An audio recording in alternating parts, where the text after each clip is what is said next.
Welcome, ladies and gentlemen, with another topic homeostasis. Let's proceed in Urdu. Let's have a little bit interesting definitions and concepts. Homeostasis. अभी ये homeostasis term क्या बता रहा है? ये Greek word है, याद रखिए ग्रीक वर्ड जो कि निकला है दो से बना है, एक है होमोइस, दूसरा है स्टेसिस. ये यहाँ पर होम्यो लिखा है लेकिन ये एक्चुअली होमोइस मीन्स इसकी मानी पर क्या होती हैं, और स्टेसिस भी एक ग्रीक वर्ड है. तो इन दो ग्रीक वर्ड से जो बना है टर्म होम्योस्टेसिस.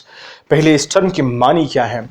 होमोइस का मतलब है रिजेंबलिंग या लाइक, मीन्स के एक चीज़ दूसरी की तरह हो या रिजेंबल करे और एक जैसा हो. एक जैसा आप इसको कह सकते हैं कि एक जैसा, इसको बोलते हैं होमोइस. होमोइस मीन्स एक जैसा.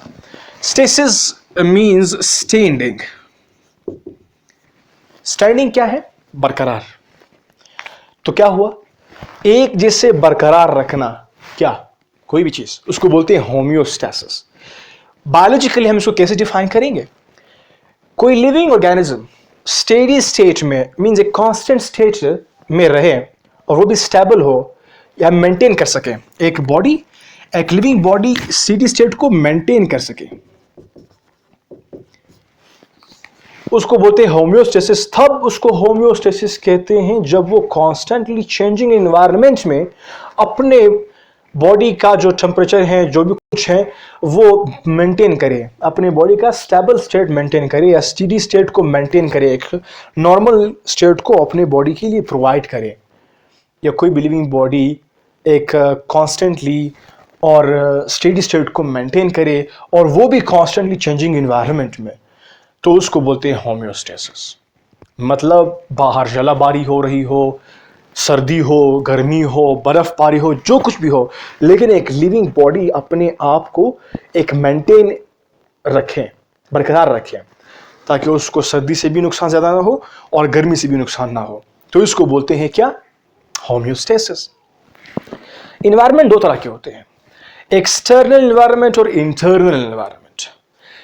बॉडी को एक्सटर्नल इन्वायरमेंट से भी बचाना पड़ता है और इंटरनल इन्वायरमेंट से भी बचाना पड़ता है. एक्सटर्नल इन्वायरमेंट क्या है? कि आपके आसपास जो कुछ भी है, ये एक्सटर्नल इन्वायरमेंट है. कैमरा है, बोर्ड है, जो भी कुछ आसपास में रहे, एक्सटर्नल इन्वायरमेंट. इंटरनल क्या है? सेल का जो इन्वायरमेंट है, सेल अपनी बॉडी में जब जाओगे ना, फिर सेल का जो इन्वायरमेंट है वो इंटरनल इन्वायरमेंट है. तो उसमें फिर क्या आता है? उसमें सेल के आसपास क्या हो सकता है? ब्लड हो सकता है. तो blood is the internal environment of a cell. Blood का अपना जो पीएच कंसंट्रेशन है वो वेरी करे, वो भी सेल का एनवायरनमेंट है. वहां पर जितने भी फ्लूइड्स हैं, जो कुछ भी हैं, वो क्या हुआ? As a whole internal environment में पुट करते हैं. और एक्सटर्नल तो आपको समझ आ गई. अभी होता क्या है, ये मेंटेनेंस कैसे होती है? मेंटेनेंस जनरल आपके बॉडी के अंदर सेंटर्स होते हैं, जनरल स्टेप्स होते हैं, मैकेनिज्म्स होते हैं जिनके थ्रू आपकी मेंटेनेंस होती है. और लिविंग बॉडी जो है वो 3 मेन कंपोनेंट्स के थ्रू मेंटेनेंस करती हैं. एक है ऑस्मो रेगुलेशन, दूसरा है थर्मो रेगुलेशन, तीसरा है एक्सक्रीशन. अभी ये 3 क्यों हैं? बहुत ही आसान तरीके से आपको कंपोनेंट्स में समझा रहा हूँ कि आप कुछ खाते हैं और कुछ पीते हैं जिससे आपके बॉडी में एनर्जी पैदा होती है. जो आप पीते हैं तो वो क्या हुआ? वो ऑस्मो रेगुलेशन, जो आपके बॉडी में सेंटर्स हैं, कुछ मैकेनिज्म्स होते हैं, कुछ ऑर्गन्स होते हैं जो मेंटेन कर रहे होते हैं, उसको हम बाद में पढ़ेंगे डिटेल के साथ. तो वो क्या कर रहे हैं? वो ऑस्मो रेगुलेशन करते हैं. मींस ऑस्मो मींस आप इसको सॉल्यूट और वाटर दोनों को पुट कर सकते हैं. जो आपके बॉडी के अंदर सॉल्यूट्स और वाटर जो है उसको रेगुलेट करना इज कॉल्ड ऑस्मो रेगुलेशन. और जो आपने पिया होता है ना, इसीलिए. एक्सक्रीशन क्या है? नाइट्रोजनियस वेस्ट है, और जितने भी वेस्ट आपके बॉडी में जमा होते हैं उनको बॉडी से निकालना, उसको एक्सक्रीशन कहते हैं. जाहिर सी बात है, आपने कुछ खाया भी है, आपने कुछ पिया भी है, तो अगर सॉल्यूट्स है और वाटर है वो मेंटेन होगा by mean of osmoregulation. Excretion फिर क्या होगा? जो फीसिस होंगे उसके थ्रू फिर आपके बॉडी से निकलेंगे. और थर्मो रेगुलेशन क्या है? पहले मैंने बात कही, आप कुछ खाते हैं, पीते हैं तो एनर्जी प्रोड्यूस होती है in the form of heat. Heat is a form of energy. ये आपके बॉडी को टेम्परेचर प्रोवाइड करते हैं और फिर टेम्परेचर के लिए फिर आपके बॉडी में स्पेशल सेंटर्स होते हैं जो टेम्परेचर को एक खास लेवल में मेंटेन करते हैं। जनरल टेम्परेचर क्या है? 36 टू 38, जो एवरेज हम लोग निकाल रहे होते हैं 37.6 समहाउ डिग्री सेंटीग्रेड, ये हम निकालते हैं 37, लेकिन from 36 to 38 is actually the best temperature जहां पर ये मेंटेनेंस बॉडी करती हैं, लिविंग बॉडी की हम अगर बात करें। तो ये मैकेनिज्म्स ये हुए क्या? होम्योस्टेसिस हुए। अभी इस डेफिनेशन को हम एक थोड़ा सा एलेबोरेट करते हैं, मजीद वजाहत करते हैं कि homeostasis is called as the maintenance of the steady state of the internal environment of the body with the constantly changing environment. Constantly changing environment के साथ मेंटेन करना, ये फिर हम तीन तरीकों से मजीद, ये तीन कंपोनेंट्स हुए और तीन तरीके होते हैं जिसके जरिए से एक बॉडी जो है, एक लिविंग ऑर्गेनिज्म, वो अपना स्टेट को मेंटेन करते हैं कॉन्स्टेंटली चेंजिंग एनवायरनमेंट के साथ, इंटरनल एनवायरनमेंट को चेंजिंग एक्सटर्नल के साथ मेंटेन करते हैं। वो तीन तरीके कैसे हो सकते हैं?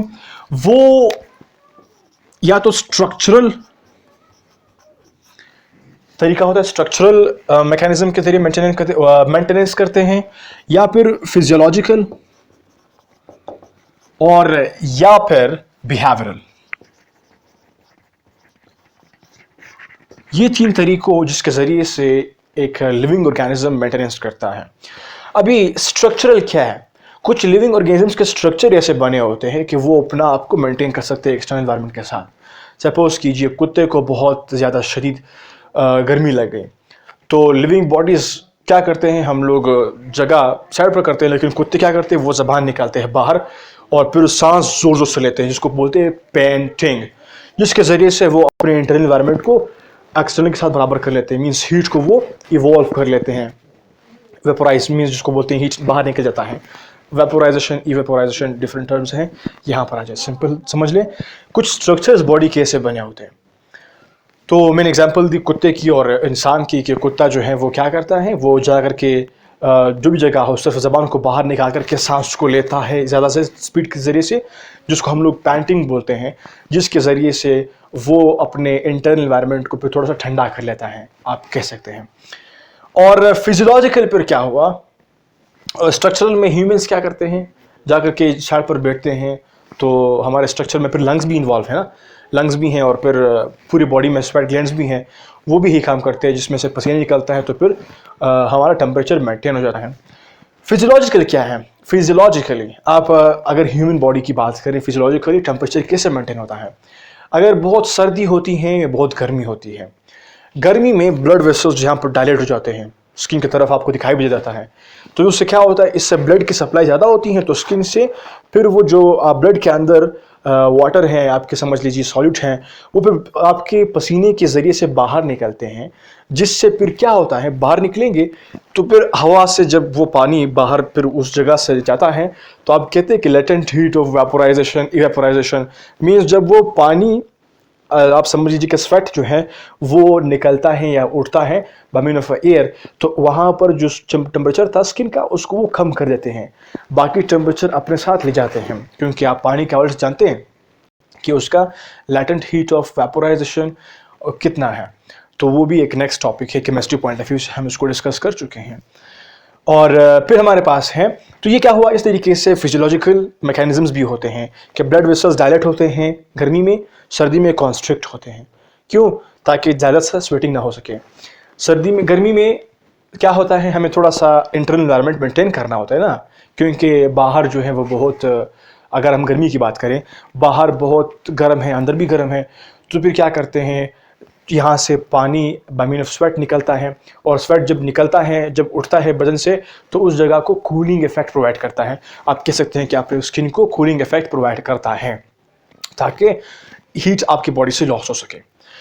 और जब सर्दी होती है तो ये कॉन्स्ट्रिक्ट होते हैं ताकि हीट लॉस इंटरनल ना हो सके, इंटरनल हीट जो है वो मेंटेन रहे, और इस तरीके से आप फिर कुछ और चीज़ भी अपने साथ ओढ़ते हैं, अपने आप को मज़ीद प्रोटेक्ट करते हैं regarding the external harsh environment. Next हमारे पास है बिहेवियरल। कुछ होते हैं बिहेवियरल मैकेनिज्म के थ्रू भी मेंटेनेंस करते हैं लिविंग बॉडीज। सपोज कीजिए हम अपने आप को भी एग्जांपल ले सकते हैं, और आप मेंढक के हवाले से बढ़ चुके हैं। एक है हाइबरनेशन, दूसरा है एस्टिवेशन। जब ये सर्दी होती है तो मेंढक छुपती हैं किसमें, अगर शदीद सर्दी होती हैं मड में, कीचड़ वगैरह में, खड्डे में अपने आप को छुपाती हैं। और जब शदीद गर्मी होती है तो ये एस्टिवेशन के थ्रू वो फिर अपने आप को कहीं पर छुपाते हैं ताकि इसको शदीद गर्मी और सर्दी नुकसान न पहुंचा सके। और कुछ आप लोगों ने देखा होगा कबूतर वगैरह जो हैं, मुर्गियाँ, वो गर्मी और सर्दी में डिफरेंट मैकेनिज्म्स के थ्रू या तो पर को फैलाते हैं जब गर्मी होती है, जब सर्दी होती है तो फिर वो बिल्कुल सुकड़ से निकाल देते हैं और उन्होंने अपने जो पर होते हैं उसको थोड़े से ऊपर किए होते हैं। हम उसको कह सकते हैं कि वो ऐसे होते हैं जिस तरह कि आप क्या कह सकते हैं कि उनके पर जो हैं वो ऊपर से होते हैं, बबर जिसको हम लोग बोलते हैं दिखाई देता है। मीन्स के बहुत सुकड़े से बैठते हैं ताकि हीट उसके बॉडी से लॉस ना हो सके। और हम अपनी एग्जांपल दे सकते हैं कि सर्दी में हम डिफरेंट टाइप से घूमते हैं, गर्मी हम डिफरेंट स्टाइल से घूमते हैं, हर किसी का अपना स्टाइल होता है। कुछ लोग चादर ओढ़ते हैं, कुछ कोट पहनते हैं, अगर सर्दी हो गर्मी होती है तो फिर कपड़े भी चेंजिंग आते हैं। और यही मैकेनिज्म है कि आप अपने आप को भी दे सकते हैं। तो जो आप कर रहे हैं by mean of wearing something or just like changing your style regarding the environment, और जो फ्रॉक्स कर रहे होते हैं हार्ड और एक्सट्रीम कंडीशंस के हवाले से, अगर एक्सट्रीम सर्दी है, एक्सट्रीम गर्मी है, तो वो क्या करते हैं, वो बिहेवियरल करते हैं, वो अपने बिहेवियर को चेंज करते हैं। मीन्स वो कुछ जगह पर चुपते हैं या जाते हैं, तो इस तरह के बोलते हैं behavioural changes. Structural, physiological, behavioural, इन तरीकों से स्टेडी स्टेट को ये अपनाते हैं लिविंग ऑर्गेनिजम्स। हम ह्यूमन की बात की, डॉग्स की बात की और फ्रॉक्स की बात की। तो